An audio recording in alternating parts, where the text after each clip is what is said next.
Good morning. I'm Vimala, and today is March 31st.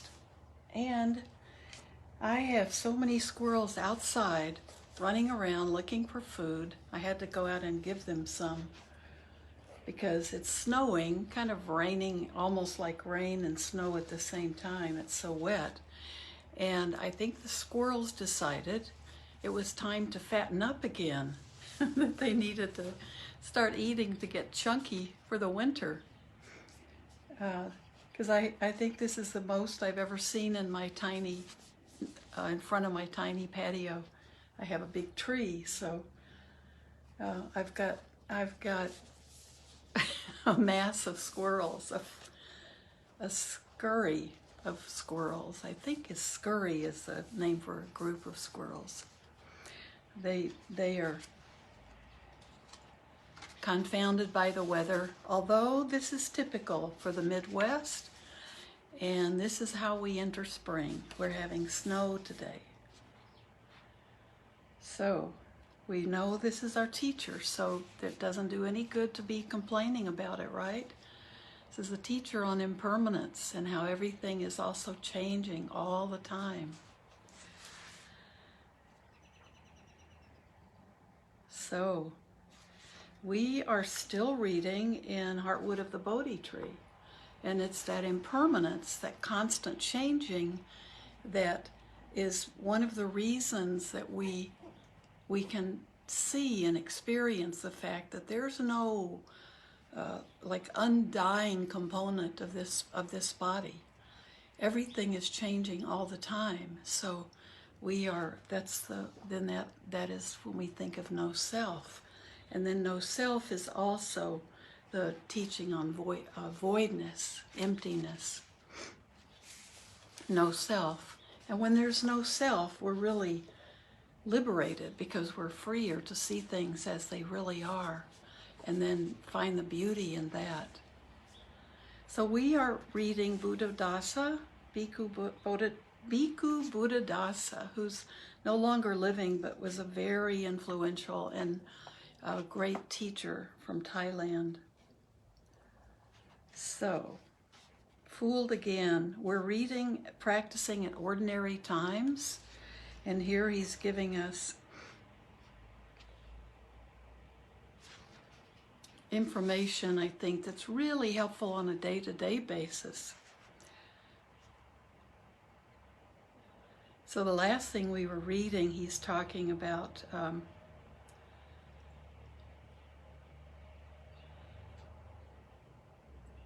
those who have, this is the very end of the last section we read yesterday, those who have thoroughly seen the painful consequences. Oops, gotta make a few adjustments here, sorry. Those who have thoroughly seen the painful consequences of grasping and clinging will shake their heads because being a person, one must have the dukkha, the suffering of a person. And being a dewa, one must have the suffering of a dewa. And a dewa is what we would think of as a angel. Sorry, I thought I had turned that off. If we are void, not taking ourselves to be anything at all, then we are neither a person nor a dewa, and the respective dukkha of each is absent. If one is a human being or a dewa, following the urgings of grasping and clinging, is it a pleasure? Those who have realized the truth will all shake their heads. Fooled again is the next section. To bring it in more closely, is it worth being a good person? Is it worth being a bad person? If we ask who wants to be a good person, there is likely to be a forest of raised hands. Such people don't yet see that attachment to being a good person means one must have the good person's sort of dukkha, in exactly the same way that a bad person will have the dukkha appropriate to a bad person. So suffering, we can suffer if we're attached to being a good person, in exactly the same way that a bad person will have the suffering appropriate to a bad person. When there is grasping and clinging at being, then there is no happiness at all. This is due to one sort of heaviness or another, which is intrinsic to that state of being itself. Some kinds of dukkha do not show themselves openly because of pleasures or distractions that cover them up. Nevertheless, because we are fooled by those pleasures and distractions, we must endure the dukkha, the suffering of having, being, and gaining, the dukkha of ambitiously or excitedly striving to be this and that. Well, I'm sure lots of us can think about, how hard do I try to be a good person? In truth, nature fools us into taking on suffering. An obvious example is the dukkha that arises from propagating the species and from giving birth. It fools us so much that people actually volunteer enthusiastically for such labor. If they were to see the truth for themselves, they would never play with these deceptions of nature. Okay, so is it fun being a good person? Is it pleasant being a bad person? Think about it. It's because it's that identity. Well, that's an interesting subject, that even propagating the species and giving birth,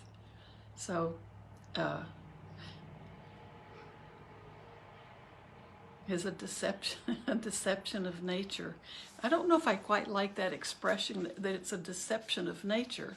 That is nature, right? Is it fun being a good person? Is it pleasant being a bad person? Think about it. Coming even closer, is it worth being a fortunate person? Is it worth being an unfortunate person? The hasty and uncircumspect are likely to raise their hands immediately, claiming that being fortunate is extremely pleasant. But those who have fully experienced good fortune will shake their heads. One who is fortunate must endure the suffering, the dukkha, of one who attaches to being fortunate, in exactly the same way that the one who is unfortunate must endure the dukkha appropriate to one who cannot bear to be unfortunate. And I think it's clear that it's these labels, it's these things that we get distracted by when we take them on as this is who I am. It becomes a burden. It becomes suffering. And it's a burden to take it on, because that means we're clinging to it, being happy. Coming closer still, is it worth being a happy person? Is it worth being an unhappy person? There will be a forest of raised hands here, all asking to be happy people. On the other hand, those who have been happy, who have fully experienced the happiness others are clamoring for, will shake their heads. They know that the happy person endures the dukkha of happiness. You may not understand this point, so let me repeat. People who are happy must experience the suffering of happy people. You must notice that worldlings assume, establish, and attach to the conventions concerning the nature of happiness. One who has money, power, influence, wealth, all the sensual pleasures, and other such things is a happy person. But if we look closely, we will see that there is a kind of dukkha appropriate to happy people. These kinds of happiness have hidden fish bones in them. So even with the more subtle forms of happiness that arise from concentration, samadhi, the meditative attainments, samapatti, and the meditative absorptions, jhanas, if the feeling that I am happy arises, then it too will form a fishbone in the flesh, of that happiness and will stick in one's throat. Those who grasp at and cling to the happiness of the jhanas and attainment suffer accordingly. And the jhanas are those, what they call those are the attainments of meditation. The kind of special states where things are blissful and then that goes beyond blissful and joyful. It's the grasping and the clinging to the happiness from that creates suffering that's according to that. When we know it's because the suffering comes when it doesn't happen again, or we can't make it happen at our will, or we have those states and then come back to day-to-day life and it's not so great. It doesn't change everything permanently. If we're stuck with it, if we're clinging to it, it creates our suffering. Grasping at nibbana as being myself or my happiness is impossible.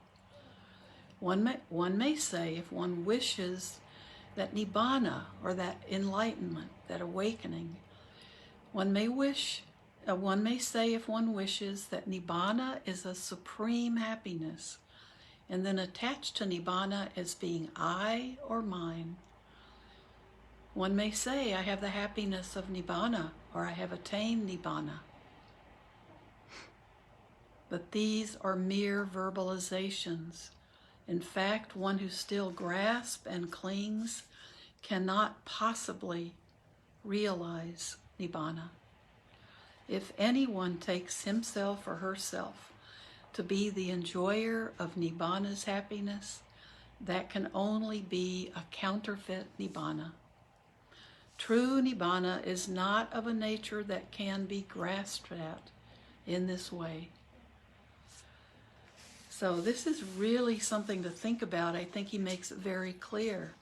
All of these things that we think of as good and happy and productive and wonderful, that they can be full of suffering if that's what we're clinging to, if that's what we identify with. So, we pursue many types of happiness, from that of children, through the happiness of youth, of adults, of the elderly, of the powerful and influential, on up through the happiness of being a dewa, a celestial being, of having meditation absorptions and attainments, until we reach whatever we believe to be the highest happiness. If we ever delusively consider that I am happy, we must suffer accordingly.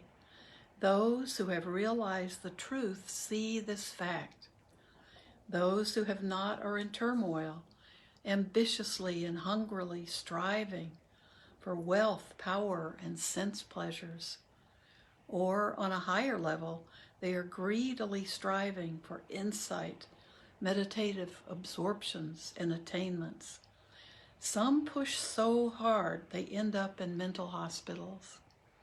That in itself demonstrates the danger of grasping and clinging to happiness. Young children will not understand this point, but those advanced in years should. Birth and death. And this is the last section for this chapter, so I'll finish it. Now we'll give some thoughts to another pair of opposites. Is being born a pleasure? Is dying a pleasure? Choose one or the other. Which is more fun, being born or dying? Which is more worthwhile, being a born person or being a dead person? If we really understand Dhamma, we'll shake our heads. We'll want neither birth nor death. However, ordinary people don't want to die. They only want to be born. They want birth without death, and what's more, they want eternal life. Or if they must die, they want to be reborn. This indeed is grasping and clinging. In short, the person born suffers one way, and the person dying suffers another way. Only when there is neither birth nor death, when there is sunyata, will there be an end to dukkha. And sunyata, of course, is this no self or voidness. Seeing without that self in the way, just seeing the world as it is, seeing truth as it is. Why not amuse yourself by thinking this over when you're lying down, sitting, or walking, in the moments when no sense object has made contact? Or when you're doing something or being something, why not try thinking in the way we have described? When you're weary, exhausted, and distressed with being a mother, father, or something else, why don't you ever feel that it isn't much fun?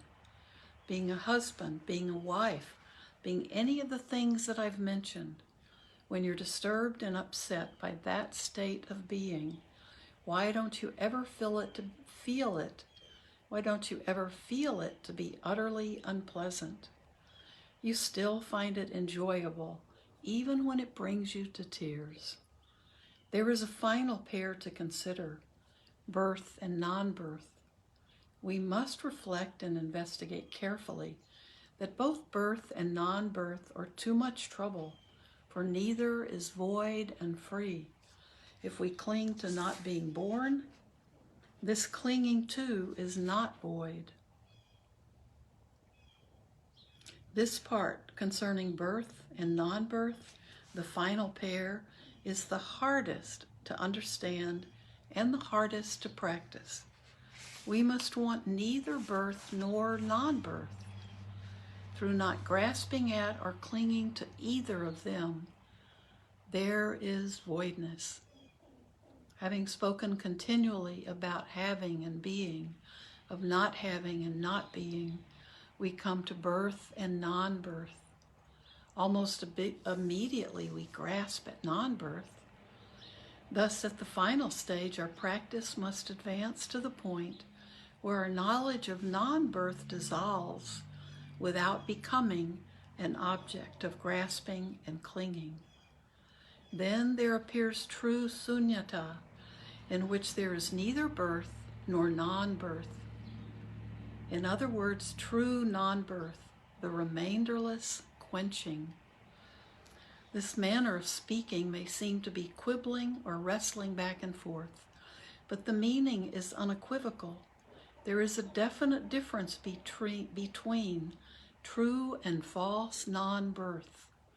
So don't cling to the idea that nibbana is non-birth and is wonderful and amazing in this way and that. And don't attach to the cycles of birth and death. And that's vata samsara. Vata samsara as a plethora of fun-filled births.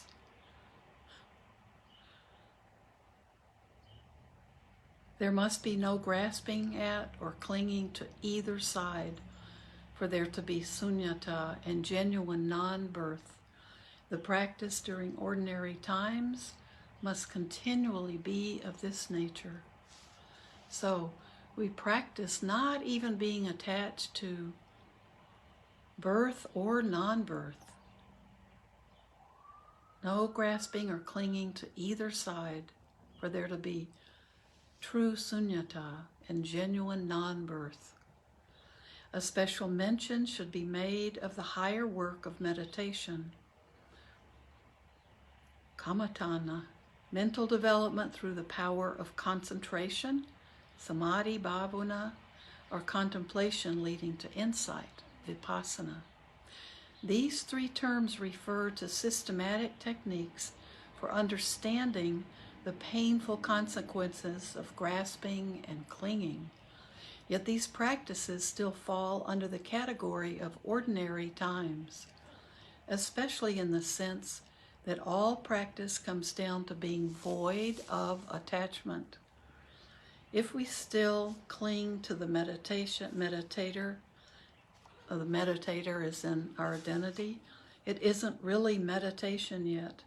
In proper meditation, however, the mind isn't disturbed by sense objects. So don't let yourself be born as a meditator. Instead, see the voidness of meditation. So, that simple and easy to understand, but probably shocking to a lot of us.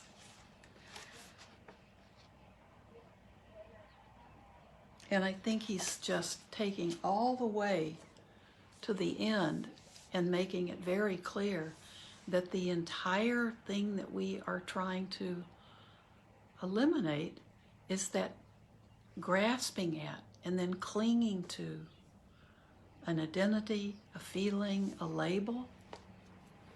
And we can take it all the way to birth and death and rebirth. It's not just about choices that we make or the clothes we decide to put on. It's taking everything to just allowing us to drop all of those attachments. It's not easy, and I think he's reminding us of how not easy it is to let go of these things. So, I think we have time to sit.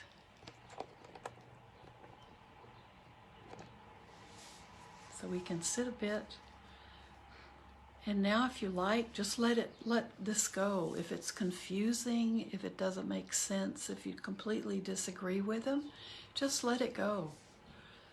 And if it is meaningful to you or resonates, you can let it go too. Or you can follow up with more of his teachings or see it. Just use your daily life to see it. See whatever we are attaching to has its own dukkha, has its own suffering.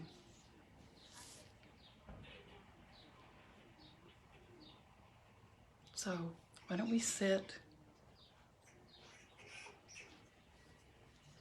If you listen, if you're picking up sense objects, you're probably picking up the squirrels wrestling and jumping all over each other.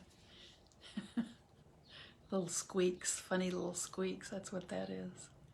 But we can let that go. We're going to let the squirrels, the birds, just let it go for right now and just be with your breath.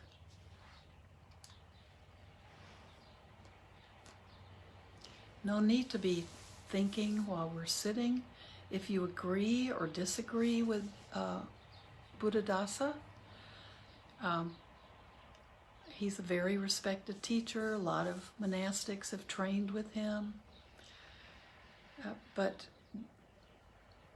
probably his teachings are very different and not favorites of other monastics. So you don't have to make any kind of decisions. But I think his teachings about attachment and clinging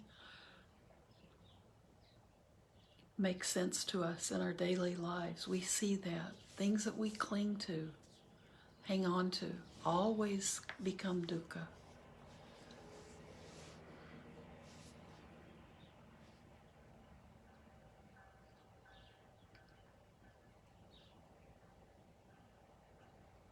I always have to keep reminding myself to lower my chin. Let your body be relaxed. Be aware of the breath.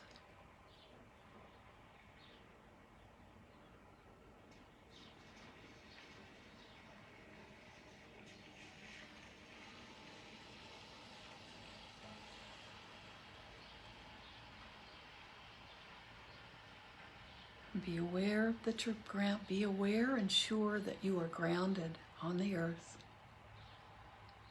That you're not out in space, that you're here, present.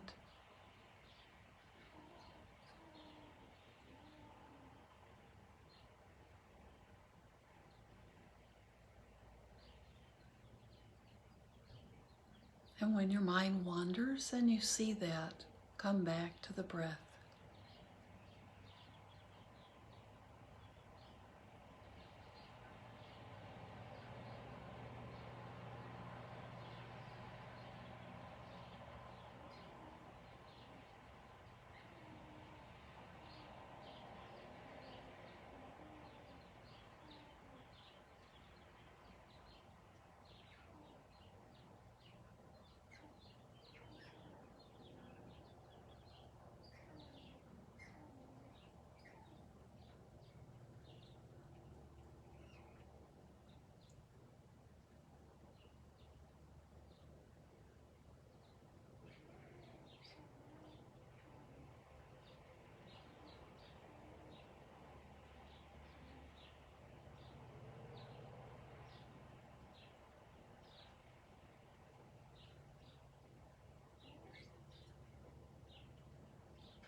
Just stay with your breath.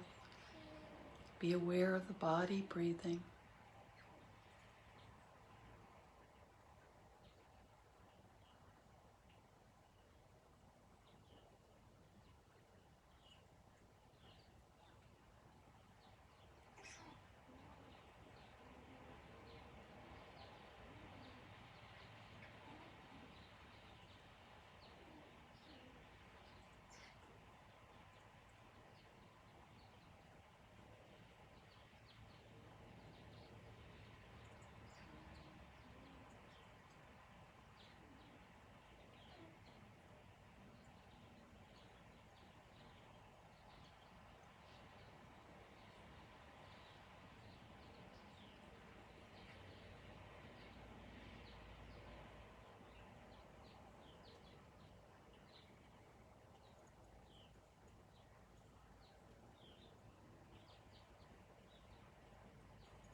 Focus that awareness of your breath on a spot where you can feel your breath.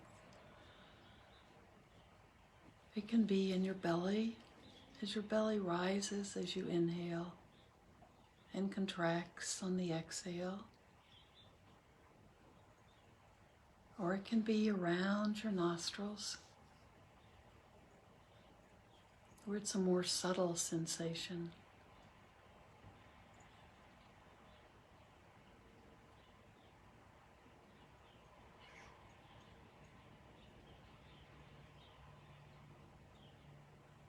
And just relax.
Be aware of each breath in and each breath out.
Now, as we close our practice, we can send merit and also keep these thoughts for today and all days.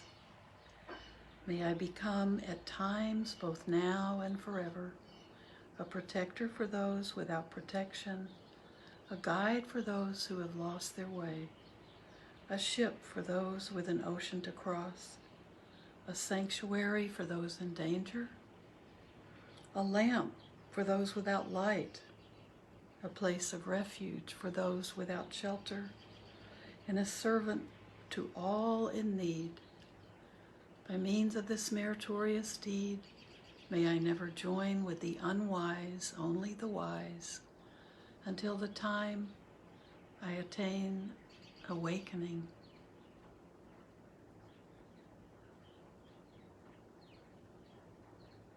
So thank you. Thanks for being part of my practice and for being here this morning. And I will see you tomorrow. I won't be here Sunday because I'm going on a retreat tomorrow and will be leading a meditation and doing other things Sunday morning. So after tomorrow, I'll see you again on Tuesday. So have a beautiful day.